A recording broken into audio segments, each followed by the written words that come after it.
Awesome. Well, let's get started here. Hi, everyone. For folks who don't know me, my name is Aaron Kelly. I lead the community team here at Play Versus. Thank you so much for joining. Like I mentioned up top, we are recording, so we will send out this recording to everyone after today's webinar as well, too, everyone at RSVP. Feel free to make use of our Q&A function as well, too. We'll try to have points throughout the webinar where we can ask questions as well. And feel free to introduce yourself and where you're calling in from in the chat as well too. We'll utilize that as well. But from here, I will hand it over to our esteemed host. Robby Hernandez teaches at Jefferson High School in San Antonio in Texas. He is a super coach with us here at Play Versus and has been coaching esports for 3 years now at Jefferson.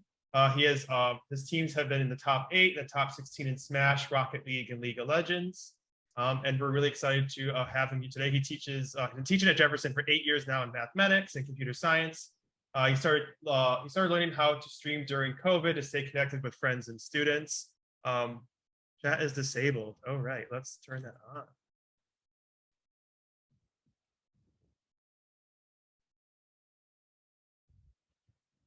Here we are. Chat is now on. Yeah, like I say, Robby started streaming during COVID. And to stay connected with friends and students. Me and Robby work together a lot here. He's a fantastic coach, and without further ado, I will hand things over to Robby.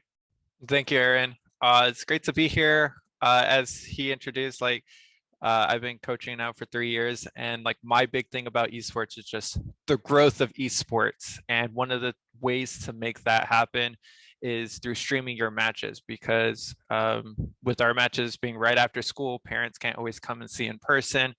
And so I want to make it accessible to everybody, and I want to make it as easy for coaches to get this going. So I have minimal equipment. This is just bare bones basics. How do I get what they're doing onto a screen that other people can access? So we'll take a look at that today. So in this first part, it's going to be kind of a bit of a general overview about what's the equipment that you need just to stream a computer game, such as League of Legends, Rocket League, Hearthstone, and Overwatch. And then since we had to cancel that on Tuesday, but then we'll also tie in console streaming afterwards as well. So there's not much more that we have to add in, but there are a couple extra things. Actually, just to throw out some engagement, what are you guys hoping to stream for your teams? Whether that's just League of Legends, or is that just Rocket League? Maybe you're looking into Overwatch, or you're really here for the console part. Just let us know in the chat. So here's going to be the stuff that we're going to be looking at. Hardware. What platform are you going to stream to? What are the peripherals that you might need? Then I'll go over to how are you going to stream League of Legends? How are you going to stream Rocket League? And then I'll do OBS Studio, a walkthrough of how to actually set that up from scratch. And then we are going to finish with console streaming and how to set that up in OBS as well. So let's take a look at the hardware. So this is pretty much like the bare bones type of computer. I didn't want to be like, hey, go grab this computer from such and such place, because we all have school restrictions and stuff. But you do need some decent hardware in order to stream. Streaming is very intensive just in terms of getting the image out to your viewers. So at the minimum, I would say i5 or Ryzen 5, anything above that would be great. 16 gigs of memory would be pretty standard for a streaming PC. And then if you can get a new video card, 3060s, that's the lowest type of that's a mid-tier graphics card. I would say it's pretty affordable right now. At the height of COVID, these were extremely expensive. And then if you find something that's going to be used, I would say shoot for a 1660 Ti or higher if it's used. So you could get a 1670, 80, 90, those, or yeah, 1080, 1090s, those are going to be great. The big thing is I would recommend that you have a minimum of 10 megabits per second in terms of internet speed, because you do have to upload very quickly. So I know some people at home might only have 2 or 5 megabit internets. So you really need to be aware of what your upload speed is to make sure that you can stream at the highest quality possible. So that's going to be the hardware that you might need. As if you're looking at Amazon, or if you're looking at, okay, can my computers in my lab run this right now? I would say just look for what these things are. So platform are going to be, these are the big 3 right now. There are a lot of other platforms that you can stream to, but I would say Twitch, YouTube, and Facebook are going to be the ones that you're going to probably hear about or see the most in terms of gaming. They all have pros and cons. So like when you think about gaming, you're going to hear Twitch immediately. It's very easy. If your goal is to make a little bit of money to support your program, it's very easy to do that on Twitch. But it can be very easy if you're using Twitch to be trolled and harassed. And it's usually blocked on school networks. Like I can't even get on Twitch while I'm at school. So I'm sure most other educators are going to be in the same boat as me. But your students are usually going to be very aware of Twitch and everything that that has to offer. So if you're trying to stream to more student friendly or this more of a student body, Twitch might be the way to go. The next one would be YouTube. This is what I stream to while we're doing our school matches. Personally, I stream to Twitch, but my school matches go to YouTube. This is great because if you have a school channel on your campus, maybe your AV production classes or animation classes, whatever is available to y'all, maybe they already have a channel. So you could just piggyback off of that because there's already an audience through that. So you're just going to stream it live to that platform. And it is very actively being developed. There are ways to monetize on YouTube, but it's a lot harder to actually make some money on YouTube compared to Twitch. You have to have a really huge audience. And there aren't as many audience integrations where like the audience can kind of interact with your broadcasters. And then finally, the one that I know the least amount about is a Facebook. So if your goal is to reach as many parents as possible, well, most parents have a Facebook account. They come from that generation. They're not on Instagram as often as your students are, or TikTok or anything like that. But Facebook is going to be where the parents of your players are going to be at this moment. It's not that easy to use from what I've seen. But if your goal is to reach parents specifically, this might be the method.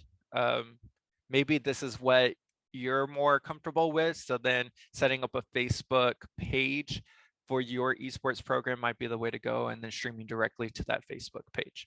So these are all the differences, pros and cons to each. There's probably a lot more, but I just wanted to, like I say, highlight the most basic things, the things that I was thinking about when I was starting out. So the equipment that you might need, and these are more like peripherals that you might need. So you're going to want a microphone. Normally we have 2 streamers, so they're going to have a headset. They're going to kind of look like I am right now. And then you're going to have a webcam, cheap webcam, right?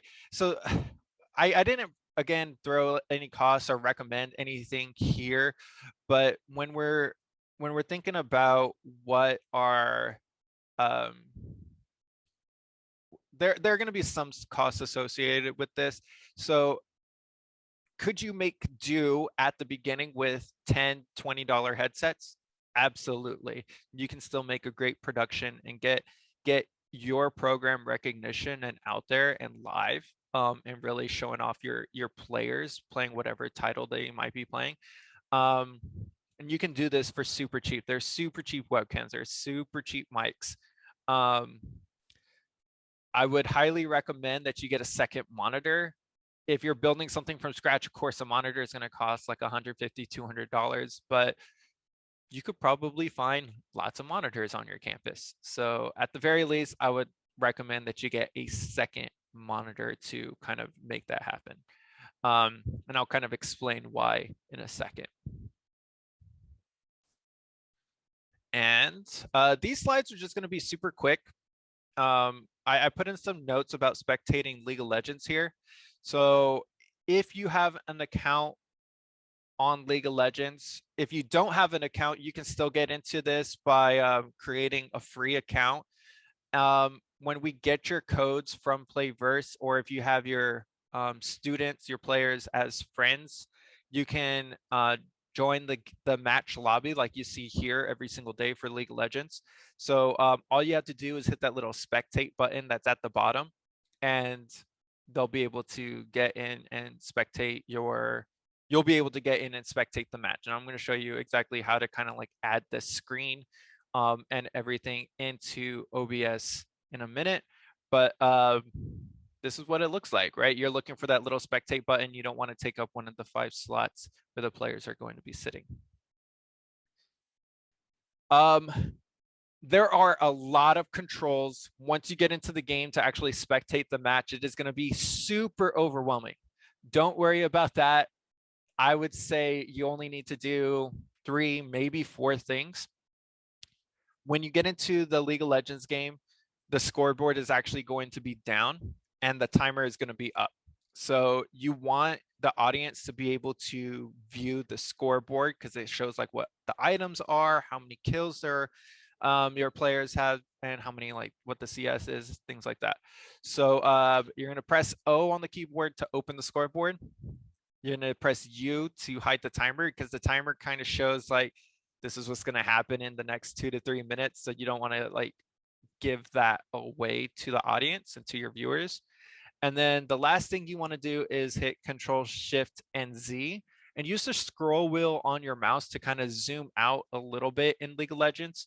You can actually break the zoom amount in the spectator view to zoom out a little bit more and actually get the audience a little bit more information on the screen. So you don't want to zoom out too far where it's like you can't really see the action, but you just want to zoom out a little bit more to kind of control everything else. After this, don't do anything else. There is directed camera. If you want to get into the more advanced stuff, which we'll do a webinar a little bit later in the school year, but there are a lot of advanced controls in the spectator view. You can look those things up, but this is the bare minimum that you need to do to kind of get started and give your audience the best view possible. So for spectating Rocket League, same kind of stuff. Of course, you're going to have the private match setup. It's kind of dependent on if you're home or away, how it works. Are you going to be joining the private match, or are you going to be making the private match yourself? So you're going to hit one of those two, either create private match or join private match. And then from there, once you get into the private match, and of course, Playverse has all those instructions at help.playverse.com to actually explain how to join those. But once you get into there, you're not going to join one of the teams. You're going to actually hit that spectate button, and then you'll be spectating the game live. That's all you need to do at this point. So the one hotkey that you need to remember, because again, Rocket League has a great director camera. You never have to touch anything once you actually get into the spectate game. So it's that simple. The one thing I would say is to press H, because the way it looks on the screen is, unfortunately, I don't have a screenshot of the image, but the way it looks is you have all the names at the bottom of the screen. So it looks a little bit cleaner if you just hide all of those. It's still going to show above the players, above the cars, the player cars, but I would highly suggest you just kind of hide the little names at the bottom of the screen. You can do that just by pressing H. Okay, now we get into a bit of the live stuff about OBS Studio, because this is the thing that kind of freaks everybody out. All right. I guess I'm going to close this actually. So I have it here on my desktop. You can go to OBS Studio. You can Google this. There are a lot of other capable programs streaming. I like OBS Studio because I feel like it's the most powerful.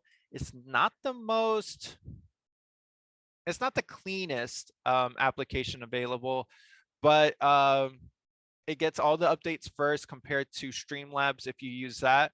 And I think it's just all around, it's pretty neat. So I'm just going to open this up here. And this is what it looks like the very first time you open it, except where's my wizard? There is a wizard that should pop up. Profile, tools, auto configuration wizard. All right, so the very first time that you open up OBS Studio, it's gonna pull this up. Do you want to optimize for streaming, or do you want to optimize for recording, or do you want to just use the virtual camera? I use this all the time in COVID a couple of years back. But yeah, so obviously we're focused on streaming, so we're gonna optimize this for streaming here. And then you can pretty much leave these set as is. So I'm just gonna hit next. Now, this is the part where I would highly recommend that if you have a Twitch account, if you have a school Twitch account, school YouTube account, or whatever else is available, I would highly recommend that you connect your account. So for example, you can see Twitch, YouTube, Facebook, Restream, which is also a popular one to get to multiple outlets, and Twitter. There's a ton more if you hit show all. But I'm going to hit YouTube right now. You can see that some of the things change a little bit, but I'm going to uncheck the bit rate because it doesn't really matter. Actually, no, I'm going to put that back. It doesn't take too long. And I would highly recommend this button where it says connect account. And then it's going to pull this up and you connect whatever YouTube Google profile you might have. So we have everything connected to a school account on YouTube, and it just goes, once you connect your account, it goes directly to that. All you have to do is change the title of the stream and it's good to go. So I am going to put in TJHS Esports, and then we'll go from there. Just hit allow. And then you hit next. And there we go. This is the little bit that's going to take just a second because it's trying to figure out if I can stream well enough. And my school has enough internet to do that. And it's almost done. Should probably open up a game real quick, if it'll let me. All right. And then you just hit apply settings, and then it's all happy with you. So you can see your chat pops out. So when you go live, you can see your YouTube chat. So I think that's pretty neat. I'm gonna open up League of Legends real quick, not to actually get into a game, but just because I want something up on the screen. And this is what it looks like. This is what really intimidates a lot of people. But I have my students record videos every single year. I kind of just walk them through OBS and they're like, oh, okay, this is easy. So there's a few things that you just want to take a look at. Over here on the left are your scenes. Okay, there's that. And this is, I just want that up. And then over here, right next to that are sources. Now, the way it might look for some of y'all might be a tiny bit different. My layout should be pretty standard. So I'm just going to kind of leave it as is. I don't think I changed anything here on this profile. But people are like, okay, there's nothing popping up on the screen. So what do we do? You don't have to do anything with your scenes. Okay, that's more of an advanced topic. And I have some resources later if you want to take a look at that. But what you want to do right here is hit this plus icon underneath sources. So I'm going to press that plus icon, and then you have all these different options. My recommendation is to do a display capture. So this is what is showing up on your screen. Now at this time, you could change this. So maybe I'll do, I'll call this my main screen here. So you can just type that in right there. I'm going to hit OK. And because I only have one monitor connected to this computer here at school, if you have multiple monitors, which I highly recommend, you'll be able to select either display 1 or display 2. The reason for that is you want OBS and your chat on one screen, and then right next to it, you want your game so that you can kind of see what's happening on the game without looking at OBS. So this is, you just hit OK. And whatever is happening on your screen here, you can kind of see, this is my main screen. You see it in the background a little bit. Anything that pops up on this screen is going to pop up and you'll see it in OBS Studio. And it's that simple. I see that I don't have my microphone set. So one of the things in the middle is your audio mixer right here. So what I'm going to do is I'm going to go to my settings.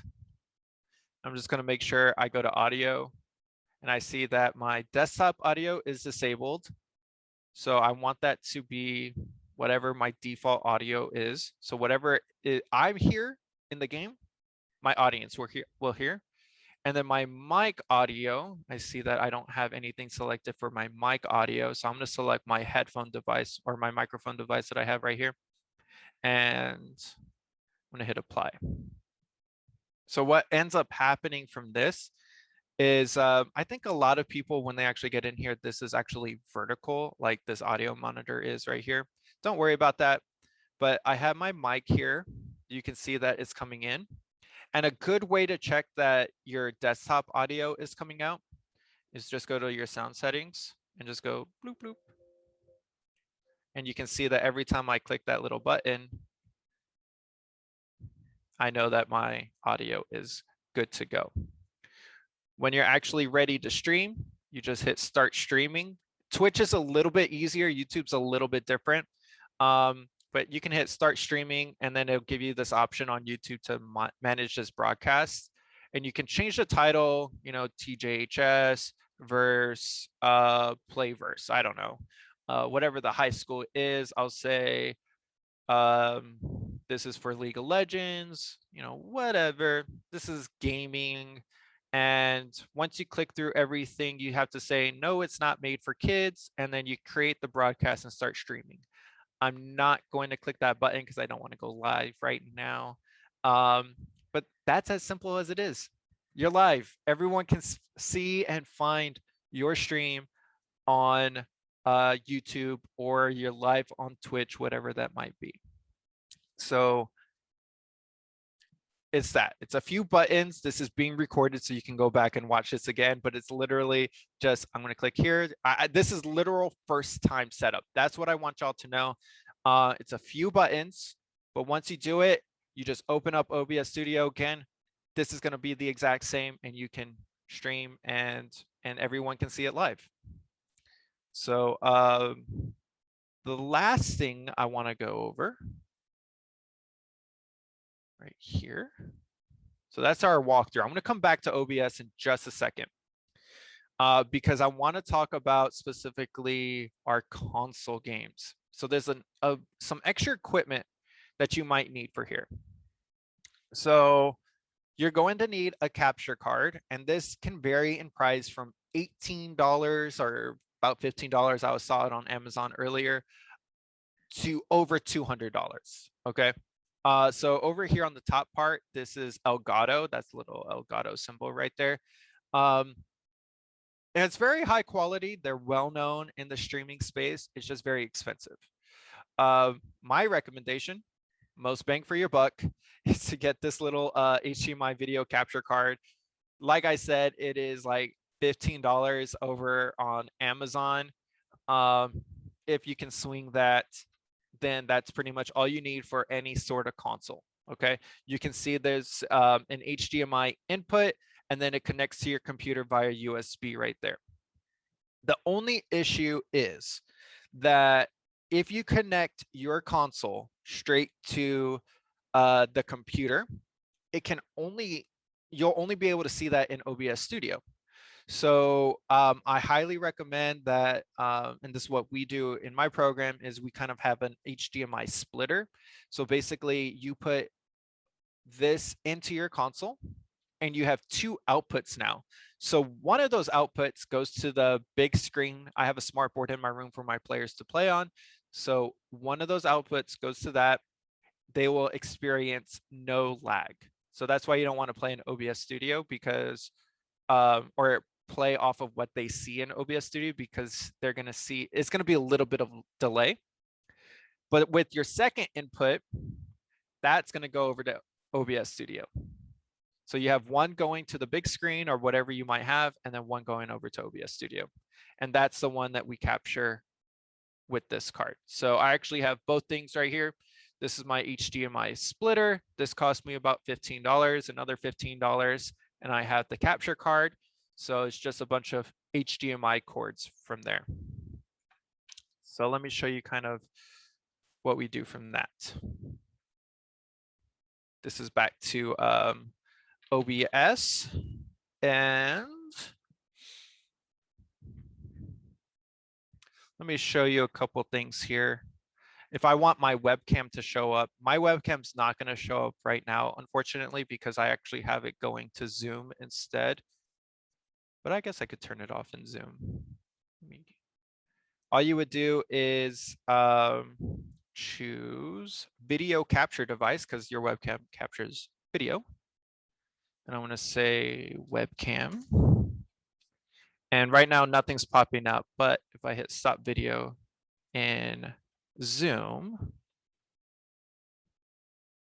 now I pop up over here in OBS. So you can see me right there. So that's a way you can see, like, these are essentially layers that you can move around in OBS. Hopefully I'm not losing anyone by just like, oh, look at all the things OBS can do.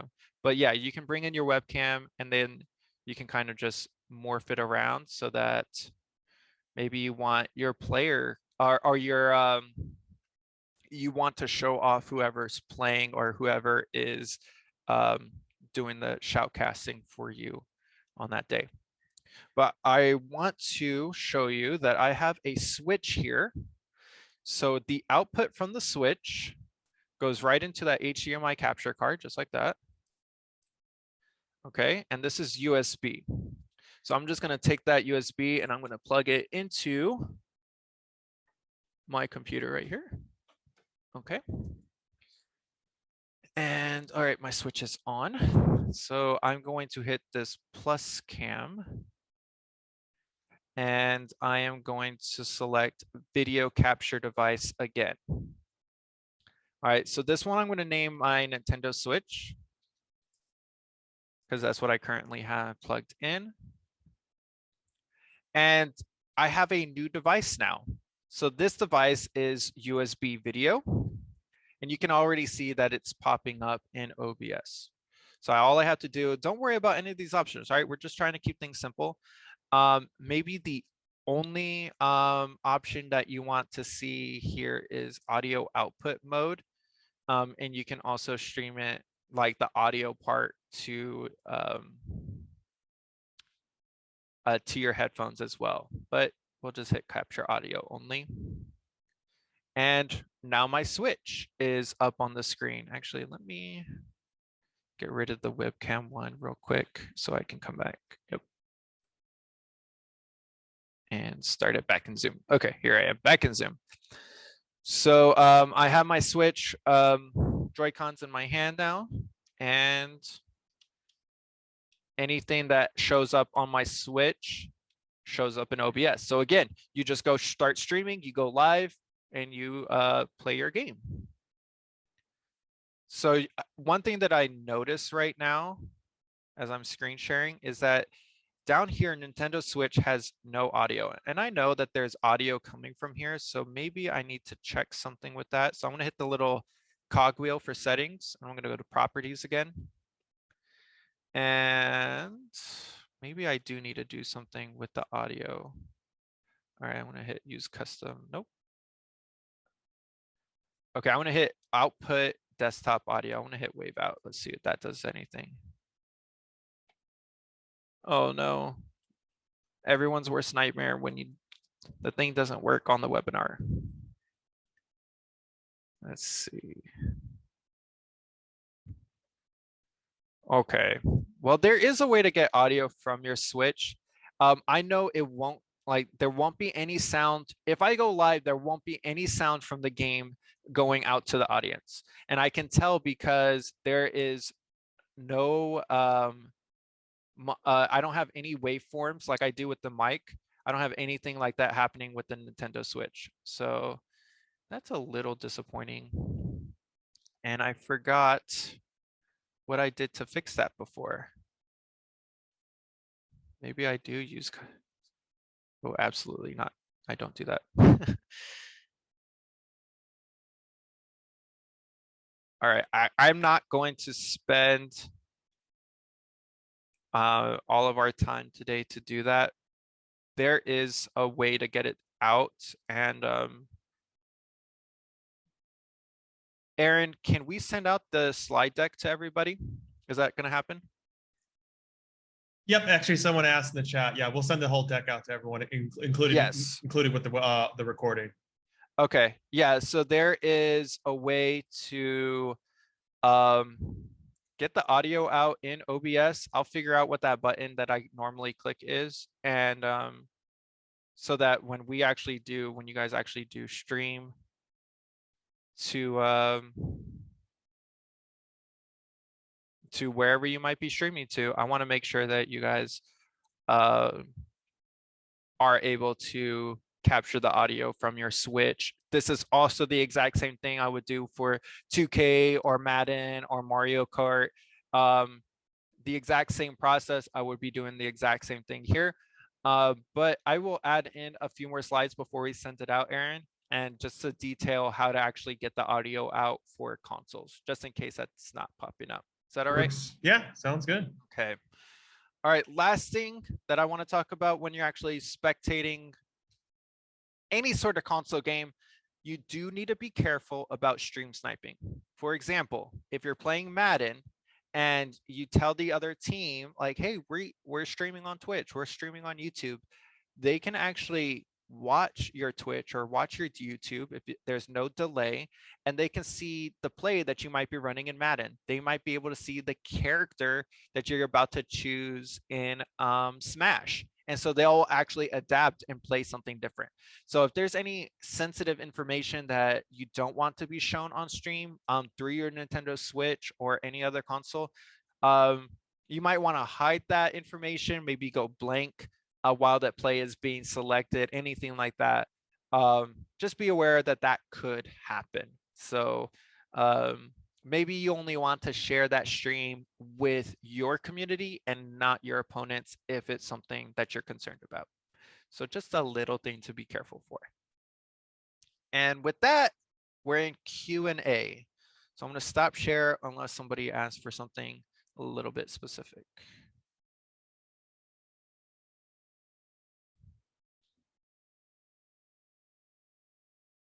All right.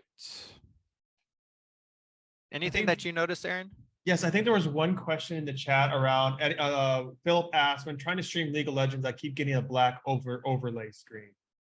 Okay, that is super common. Let me pull up OBS and tell you the difference that I have done to fix that. Okay. Let's go back to sharing. Oh no. I have this problem right now. I can't, oh wait, I can. You disabled screen sharing. Can you enable that for me real quick? Yes, 1 second. If you can't, I can do it another way, but. Can you try now? No, Perfect. Got it. All right. So here's the difference between what you're doing and what I'm doing, because for some reason, OBS freaks out with this. One of the options when streaming, choosing your thing, is that a lot of people will choose game capture. And what you can do with this is if I select, I'm going to name this League of Legends, and it says one of the modes you can do is capture a specific window, capture any full screen application, capture foreground window with hotkey. Wait, where is it? Normally it says,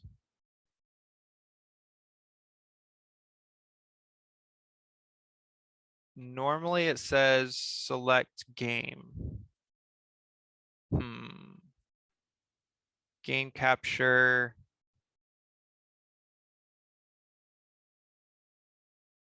See, this is the problem with the webinar. I mess up when I'm put on the spot. Okay. All right. Are you doing this by doing game capture? Because usually that's where I see the issue is with people doing game capture. Let me pull up the chat.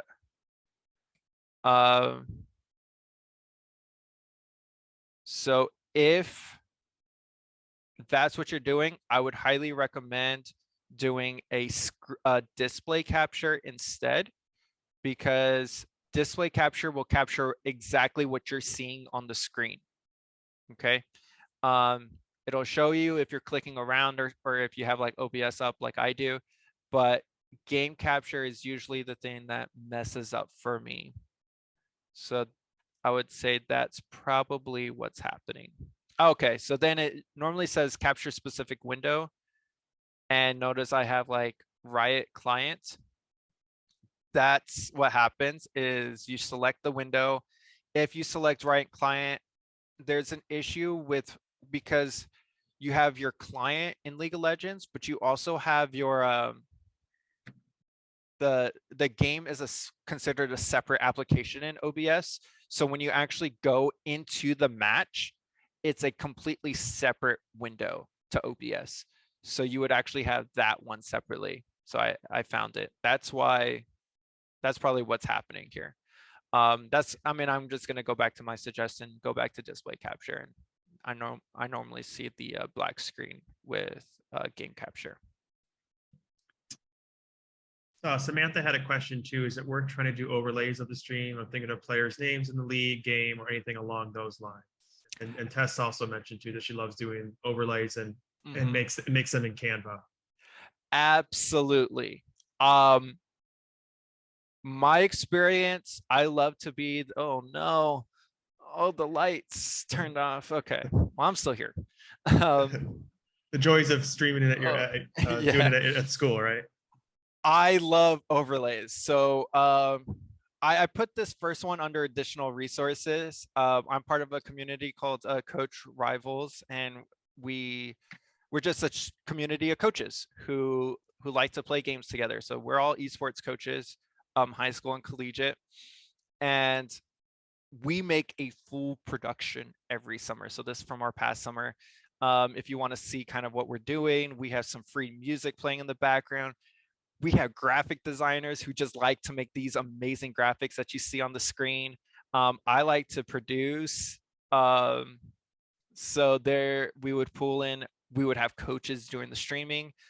So these are some amazing coaches that play in Playverse. You can see everything that's happening here. You can see the names. This is, I love doing this.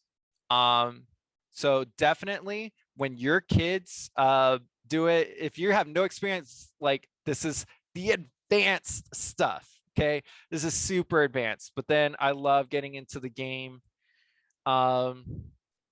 Yep, you can see like we have the icons on the bottom here for the players. We have like the player images pop through.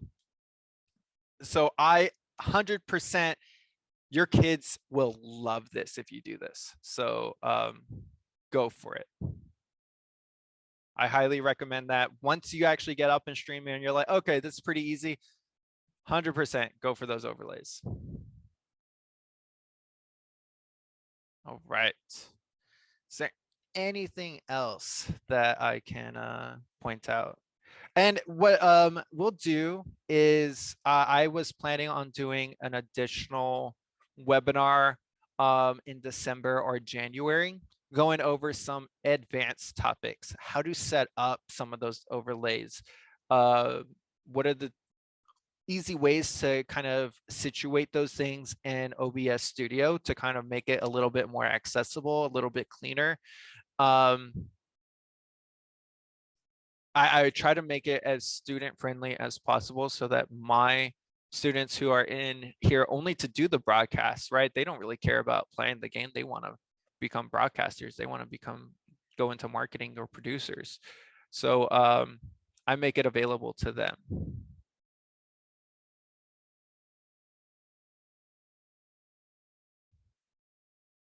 Okay. Any last questions for Robby?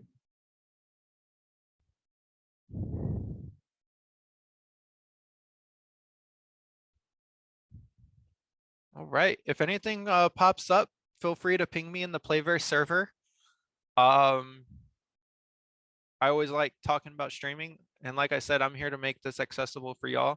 So if there's anything that's not working, if you want to troubleshoot, I think it was Philip asking questions about like how he's getting a black screen.